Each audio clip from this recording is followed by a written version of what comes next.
2003 වර්ෂයේ A level chemistry paper එකේ 43 වෙනි ගැටලුව. පහත සඳහන් කුමන ක්‍රියාවලිය තාප අවශෝෂක වේද?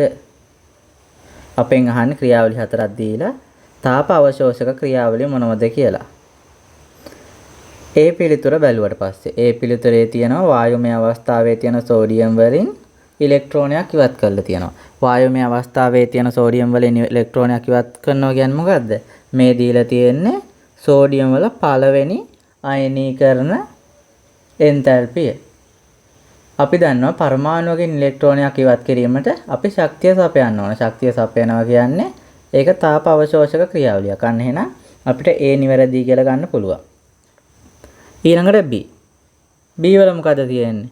B වල තියෙන්නේ ක්ලෝරින් වල පළවෙනි ඉලෙක්ට්‍රෝන බන්ධුතාවය තමයි B ප්‍රකාශය දක්වලා තියෙන්නේ. අපි දන්නවා හැලජන වල පළමු වන ඉලෙක්ට්‍රෝන බන්ධුතාවය තාපදායක වෙනවා. එහෙනම් අපිට B ප්‍රකාශය නිවැරදි ප්‍රකාශයක් විදිහට ගන්න බෑ. ඊළඟට C ප්‍රකාශය.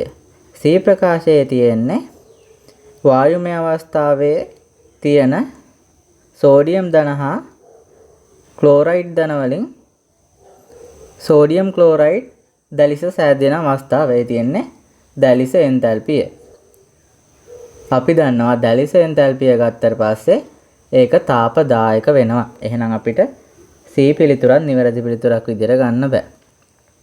ඊළඟට D ගත්තට පස්සේ D වල තියෙන වායුමය අවස්ථාවේ තියෙන ක්ලෝරින් වායුවෙන් වායුමය අවස්ථාවේ තියෙන ක්ලෝරින් පරමාණු දෙකක් සෑදිලා තියෙනවා. මෙතෙන්දි මොකද්ද වෙලා තියෙන්නේ? මෙතෙන්දි වෙලා තියෙන්නේ මේ ක්ලෝරින් අණුවේ තියෙන බන්ධන විඝටනය වෙලා තියෙන්නේ. බන්ධන විඝටනය කරන්න නම් අපි තාපය සපයන්න ඕනේ. කියන්නේ මේ ප්‍රතික්‍රියාව තාප අවශෝෂක ප්‍රතික්‍රියාවක් වෙනවා. අන්න එහෙනම් අපිට D නිවැරදි පිළිතුරක් විදියට ගන්න පුළුවන්.